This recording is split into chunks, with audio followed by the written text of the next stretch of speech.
Hello students, good morning. देखिए, पिछले lecture 16 में आपने क्या पढ़े थे कि calculation density of unit cell पढ़े थे। यही नहीं पढ़े थे आप लोग? क्या पढ़े थे? Calculation density of unit cell पढ़े थे। तो जिनमें आपको बताए थे कुछ फॉर्मूला हम ड्राइव किए थे और वो फॉर्मूला वहां से हम आगे ड्राइव नहीं कर पाए थे। तो वहां से लिखिए क्या फॉर्मूला था कि density equal to Z into M by AQ into NA into 10 to the power -30। Clear हुई बात? देखिए, पिछले क्लासेस में आपने यही चीज को हम ड्राइव किए थे, यही फॉर्मूला। एक एकक कोष्ठिका की घनत्व की गणना करें, हमने ये बताए थे। तो D इक्वल टू इतना बताए। तो जहां आप जनरली समझेंगे कि वेयर Z इक्वल टू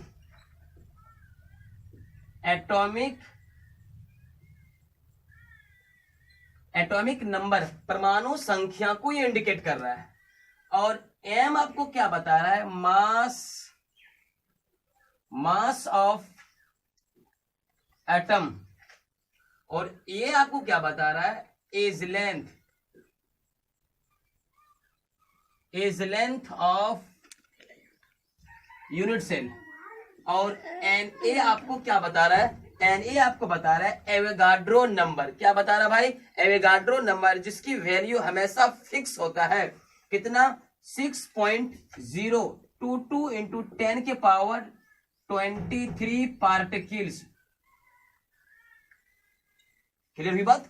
तो आप यहां तक नोट करिए। अब इसके बेसिस पे कुछ न्यूमेरिकल्स बताने जा रहे हैं और उन न्यूमेरिकल को हर किसी को आसानी से समझ में आ जाएगा। बिल्कुल इजी माध्यम से केमिस्ट्री आपको सॉल्व हो जाएगा, कहीं भी आपको डाउटफुल नहीं लगेगा। तो आप यहां तक नोट करिए, फिर हम आगे बढ़ते हैं। हो गया? तो देखिए, कुछ न्यूमेरिकल्स है, इसके बेसिस पर न्यूमेरिकल बताने जा रहे हैं। और ये न्यूमेरिकल आप सबको ही क्या करेंगे, कॉपी कलम लेकर के ही बैठिएगा, ताकि आप साथ साथ लिखते चलिए। कभी ऐसा हो कि अगर किसी भी टॉपिक्स में अगर ना समझ में आवे तो आप नीचे कमेंट जरूर कर दीजिएगा कि सर मुझे इस टॉपिक को रिपीट कर दीजिए। मैं एक बार नहीं, 3 बार नहीं, 5 बार क्वेश्चन को मैं रिपीट करूंगा। क्लियर हुई बात? चलो लिखिए question.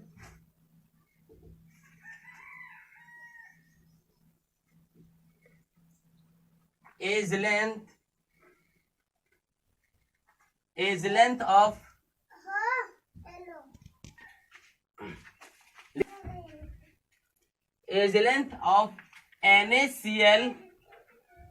NaCl unit cell is 564 pm. Calculate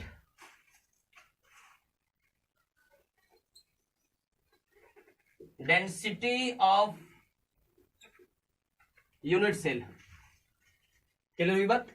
देखिए, सबसे पहले हमने क्या लिखा है कि NaCl एकक कोष्ठिका के किनारे की लंबाई कितना दे दिया हुआ आपका? 564 pm दे दिया हुआ है। क्लियर हुई बात? तो उस क्रिस्टल का डेंसिटी ज्ञात करें। तो उस यूनिट सेल का डेंसिटी ज्ञात करें। तो सबसे पहले हम क्या देख रहे हैं? देखिए, आप जनरली आप ही समझेंगे कि देखिए, edge length of unit cell. बताओ, edge length of unit cell का मान कितना दिया हुआ है? बताओ, इससे पहले भी आपने सीख चुका है कि हमने एज लेंथ को ए से डिनोट करते हैं। एज लेंथ को किससे डिनोट करते हैं? ए से। बताओ, ए का मान आपका कितना दे दिया हुआ? 564 pm दे दिया हुआ, पिकोमीटर दे दिया हुआ। क्लियर हुई बात? अगर एज लेंथ का मान दे दिया है तो आप बताइए, यहां आपके साथ लिखा हुआ है NaCl लिखा हुआ है। क्लियर हुई बात?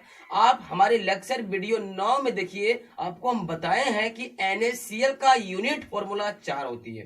कितना होता है? 4। आप 9 में जाके देख लीजिए, लेक्चर 9 में जाके देख लीजिए। आपको हमने बताए हैं कि सोडियम क्लोराइड का यूनिट फॉर्मूला 4 होती है। और ये NaCl बिल्कुल एक FCC यूनिट सेल की तरह बिहेव करता है। तो FCC में आपके 4 एटम होती है, तो ठीक उसी प्रकार से NaCl का भी यूनिट फॉर्मूला 4 होता है।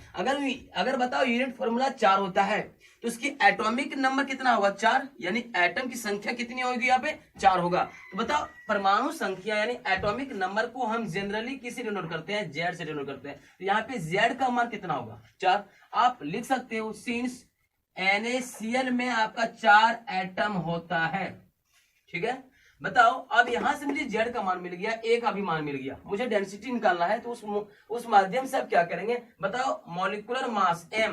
बताइए यहाँ पे कोई ना कोई फॉर्मूला तो आपका दिया हुआ है। बताओ सोडियम क्लोराइड, एक सोडियम, बताओ सोडियम का कितना होता है 23 एटॉमिक मास, क्लोरीन का कितना होता है 35.5, इसको ऐड कर देंगे तो आपका कितना आएगा, देखिए तो कितना आएगा आपका 58.5 ग्राम आएगा। इन दोनों का एटॉमिक मास जोड़ने के बाद जितना मास आएगा उसकी पूरी मास कितना कहलाएगा आपका 58.5 ग्राम कहलाएगा। क्लियर हुई बात।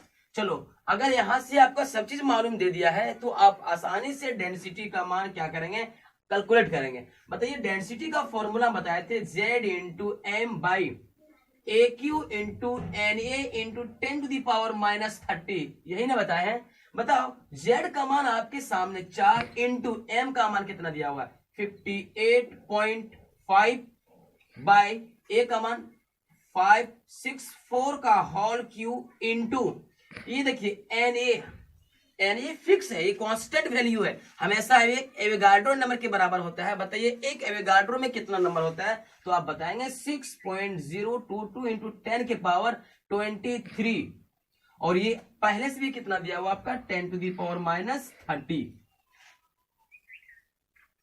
क्लियर हुई बात। तो बताओ आप यहां पे क्या करेंगे, इसको इससे मल्टीप्लाई करोगे, इसको 3 बार मल्टीप्लाई करोगे। एक बार चलो देखते हैं, 4 इंटू 58.5 बाई 564 का होल क्यूब इंटू, ठीक उसी प्रकार से 6.022 इंटू 10 के पावर। बताओ यहाँ पे कितना बचेगा आपका, ये आपका क्या है बिल्कुल मल्टीप्लाई में है, और मल्टीप्लाई में क्या होता है ऐड हो जाता है, तो यहाँ पे ऑलरेडी क्या है माइनस, तो माइनस में क्या माइनस होगा घटेगा, तो बताओ 30 में 23 जाएगा तो 10⁻⁻7 बचेगा। क्लियर बात। बताओ मैं क्या निकाल रहा हूँ डेंसिटी और डी का मान निकाल रहे हैं। बताओ आप यहाँ पे डेंसिटी का मान जब निकालोगे आप इसको इससे मल्टीप्लाई करोगे, मल्टीप्लाई करने के बाद इसको 3 बार मल्टीप्लाई करोगे, फिर इसको मल्टीप्लाई करिए, मल्टीप्लाई करने के बाद इसको डिवाइड करिए। अब डिवाइड करोगे तो जनरली इसका वैल्यू आपका आएगा 21.65 ग्राम पर सेंटीमीटर क्यूब, ये आपका आंसर होगा। देख लीजिएगा, ठीक, आप यहाँ तक नोट करिए, फिर हम आगे बढ़ते हैं।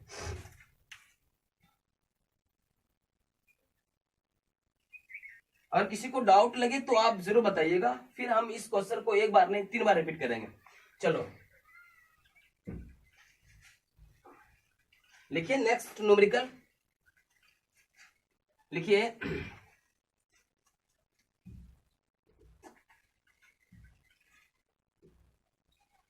Silver form CCP lattice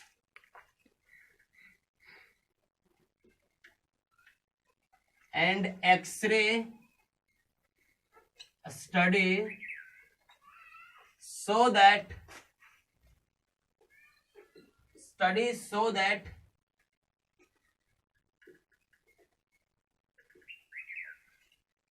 the age length of unit cell is 408.6 pm.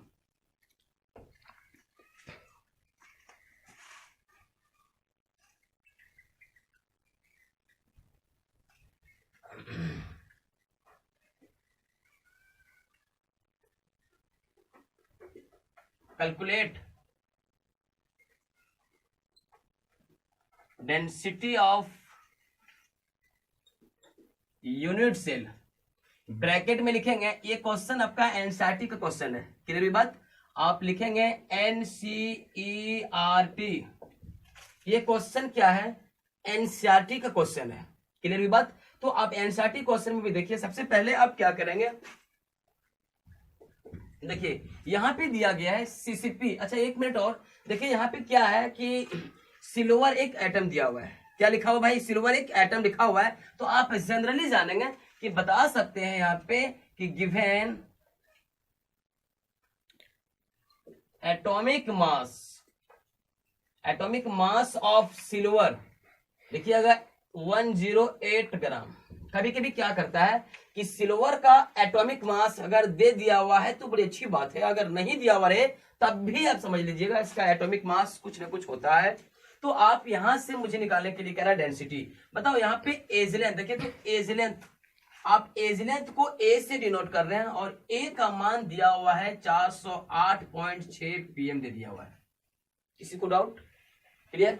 बताओ आप यहाँ पे जो दिख रहा है सीसीपी, तो आप जनरली जानेंगे कि हमारे पिछले लेक्चर में भी देख सकते हो आप कि सीसीपी हम बताए थे सीसीपी आपके एक एफसीसी के बराबर होता है। सीसीपी किसके बराबर आपका होता है भाई? एफसीसी के बराबर होता है। तो जाहिर सी बात होती है अगर वो एफसीसी के बराबर होता है तो बताओ एफसीसी में कितना आइटम होता है? 4। एफसीसी में कितना आइटम? 4 आइटम। तो बताओ एफसीसी में 4 आइटम है, तो बताओ एटम की संख्या को हम किससे डिनोट करेंगे? यहाँ पे क्या बताइएगा? 4। नीचे लिख सकते हैं since CCP equal to FCC. बताइए यहाँ पे देखिए एम का भी मान आपका दे दिया हुआ है 108 ग्राम दे दिया हुआ है। तो मुझे निकालना क्या है भाई? डेंसिटी का मान अभी आपको मैंने बताया Z into M by A cube into N A into 10⁻⁻30। बताओ यहाँ भी आप जनरली देखिए कि डी का मान सॉरी जेड का मान आपका दिया हुआ है 4 इंटू एम का मान 108 बाई ए का मान कितना है भाई? देखिए तो 408.6 का क्या whole cube into N A क्या होता है? एवोगाड्रो नंबर 6.022 इंटू 10 के पावर 23। देखिए 23 की बात करें तो 23 यहां से आ रहा है और 30 यहां पे आ रहा है, तो माइनस करेंगे तो कितना बचेगा? -7। क्लियर? अब क्या करोगे? इसको इससे मल्टीप्लाई करोगे, इसको फिर 3 से मल्टीप्लाई करना और इसके बाद इससे मल्टीप्लाई करना, फिर डिवाइड करना। तो जनरली आपका डेंसिटी का मान आपका आएगा 10.52 ग्राम पर सेंटीमीटर क्यूब। आप यहां तक नोट करिए, फिर हम आगे बढ़ते हैं।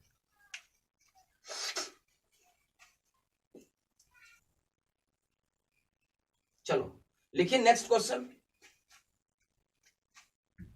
क्वेश्चन लिखिए,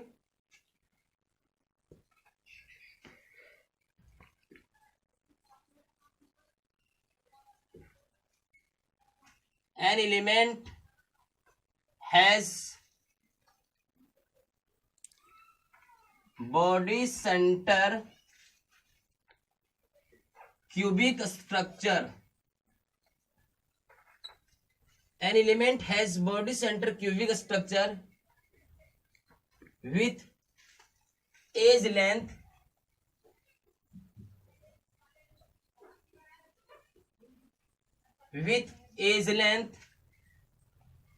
is 288 pm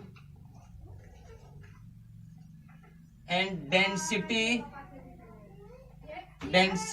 of element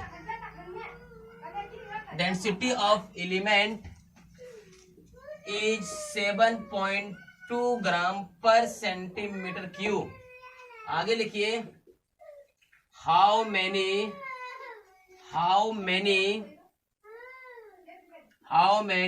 atoms are present in 208 gram of element. Clear? देखिए ये भी क्वेश्चन आप ब्रैकेट में लिखेंगे एनसीईआरटी क्वेश्चन, CERT। क्लियर हुई बात? तो आप क्वेश्चन लिखिए। देखिए क्या कहता है, थोड़ा सा हिंदी में समझ लीजिए ये क्वेश्चन क्या है। एक ऐसा तत्व जो अंतःघनीय संरचना में क्रिस्टलीकृत हो रही है और उसके किनारे की लंबाई 288 pm दिया हुआ है और बता रहा है एक एलिमेंट जो बिल्कुल एक अंतः क्यूबिक में है, बॉडी के सेंटर में प्रेजेंट है, तो उसकी डेंसिटी कितना दिया हुआ आपका? 7.2 ग्राम पर सेंटीमीटर क्यूब दिया हुआ है। तो कह रहा है कि अगर डेंसिटी इतना दिया हुआ है तो उस यूनिट सेल में 208 ग्राम वाले तत्व को कितना एटम को उसमें रख सकते हैं। जैसे आप ऐसा समझिए, माना मेरे पास एक यूनिट सेल है, मेरे पास क्या है? एक यूनिट सेल है। अब क्या है कि एक एलिमेंट्स को मैं इसके अंत में रख दिया, माना कि एक एलिमेंट इस जगह पे है, क्लियर हुई बात। एक बॉडी के सेंटर पे एक एलिमेंट को रखा गया है और इस एलिमेंट का एज लेंथ का मान दे दिया हुआ है 288 pm, और उस एलिमेंट की डेंसिटी यानी उस डेंसिटी मतलब क्या हुआ, उस एलिमेंट उतना जितना दूर तक अपना जगह को घर के रख रहा है उसको क्या बोलते हैं, डेंसिटी। तो अगर वो डेंसिटी जितना उसके अंदर में होगा तो एक एलिमेंट को रखा, अब बोल रहा है कि इस यूनिट सेल में ऐसे ऐसे एलिमेंट को कितना हम रख सकते हैं, कितना एटम के रूप में हम रख सकते हैं। तो मुझे क्या निकालने के लिए कह रहा है, एटम की मान निकालने के लिए कह रहा है। तो सबसे पहले आप यहाँ पे ध्यान देंगे कि बताइए एज लेंथ, जिसको हम ए से क्या डिनोट करते हैं, 288 pm, क्लियर। बताओ डेंसिटी का भी मान दे दिया हुआ है 7.2 ग्राम पर सेंटीमीटर क्यूब, और कह रहा है देखिए एक एलिमेंट है कहां पे, BCC में, बॉडी सेंटर क्यूबिक में। बताओ बॉडी सेंटर क्यूबिक में पूरे एटम की संख्या कितनी होती है, 2। कितनी होती है, 2। बॉडी सेंटर क्यूबिक में कितना एटम होता है भाई, 2 एटम होता है। क्यों, क्योंकि एक एटम कॉर्नर के कारण आता है और एक एटम बीच में आता है, दोनों को ऐड करने के बाद बॉडी सेंटर में कितना एटम, 2। तो हम जनरली एटॉमिक नंबर को हम Z से डिनोट करते हैं, इसमें एटम की संख्या 2 है। क्लियर हुई बात। चलो बताओ, अब यहाँ पे ये मत समझ लीजिएगा कि यहाँ पे एक एलिमेंट का मान दिया हुआ है, हमको पहले आप मास का मान निकाल लीजिए, m का मान। बताइए डेंसिटी का मान फॉर्मूला होता है Z into M by AQ into NA into 10⁻⁻30।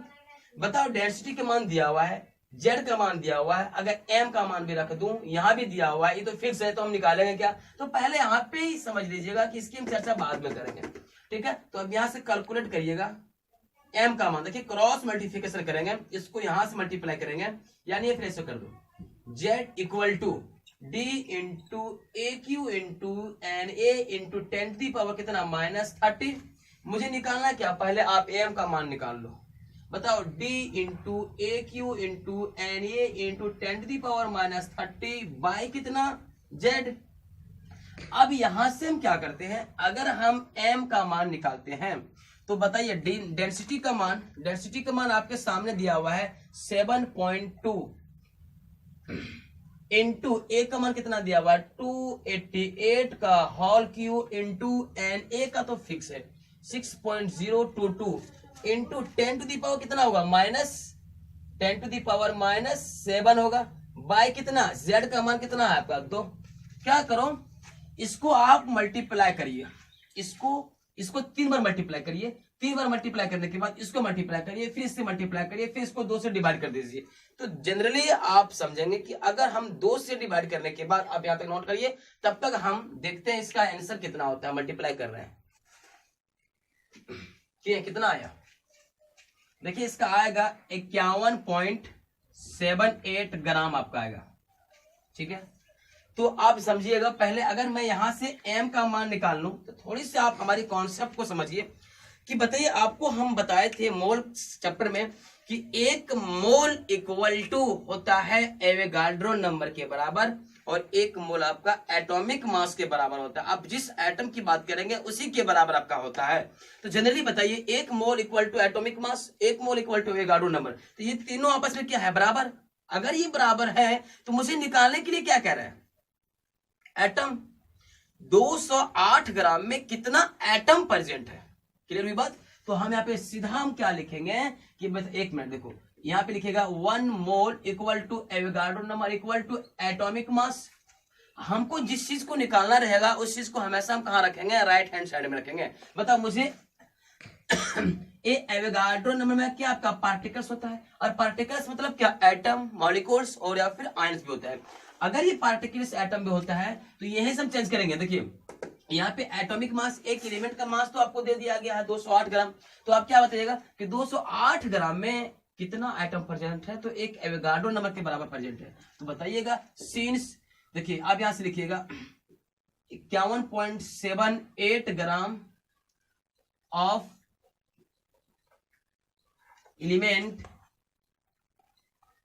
Contain 6.022 into 10⁻23 atom, यहां पे लिखिएगा क्योंकि यहाँ पे पार्टिकल्स होता है, तो पार्टिकल्स का मतलब क्या हुआ, आप एटम भी लिख सकते हो, मॉलिक्यूल्स भी लिख सकते हो। तो बताइए इतना ग्राम में इतना एटम्स, इसलिए 1 ग्राम में कितना होगा आपका, देखिए 6.022 इंटू 10 के पावर 23 बाई 51.78, इसलिए कितना ग्राम में कह रहा है, 208 ग्राम में, 208 ग्राम में कितना होगा, तो 6.022 इंटू 10 के पावर 23 इंटू 208 बाई 51.78।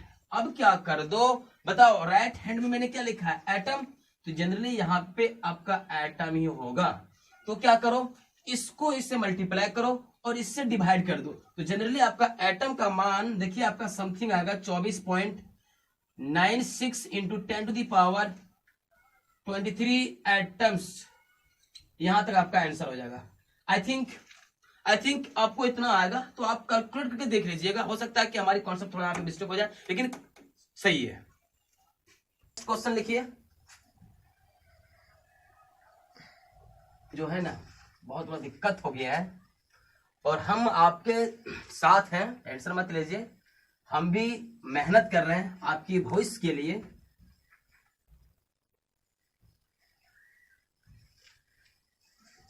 देखिए अब लिखिए नेक्स्ट क्वेश्चन, लिखिए, लिखा देता हूं, ठीक रहेगा? नहीं, अच्छा एक क्वेश्चन लिख लो, लिखो x ray diffraction studies so that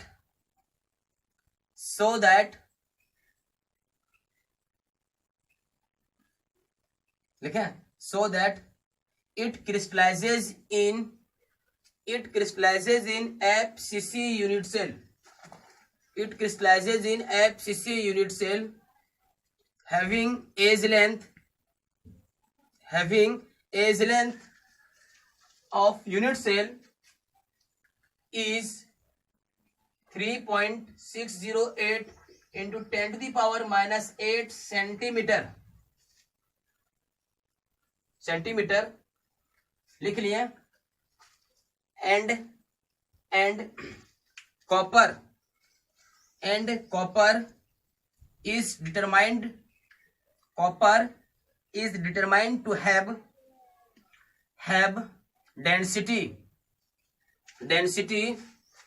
8.92 gram per centimetre cube.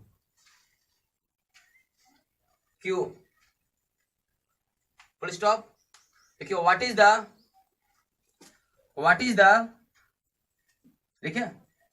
The atomic mass of copper, bracket में लिख लीजिए NCERT, ब्रैकेट में लिखिए NCERT। क्लियर? देखिए थोड़ी सी एक कॉन्सेप्ट है यहाँ पे, समझिए। बताओ यहाँ पे एज लेंथ का मान दिया हुआ है खुद किसमें, सेंटीमीटर में। गौर करना इस क्वेश्चन पे, कभी कभी क्या होता है इस टाइप का क्वेश्चन आपको बहुत सारा मिल जाएगा आपको। देखिए डेंसिटी की भी मान दे दिया हुआ है, और जानिए कॉपर दिया हुआ है। क्या चीज दिया हुआ है? कॉपर दिया हुआ है, क्वेश्चन में दिया हुआ है कॉपर। तो कॉपर का एटॉमिक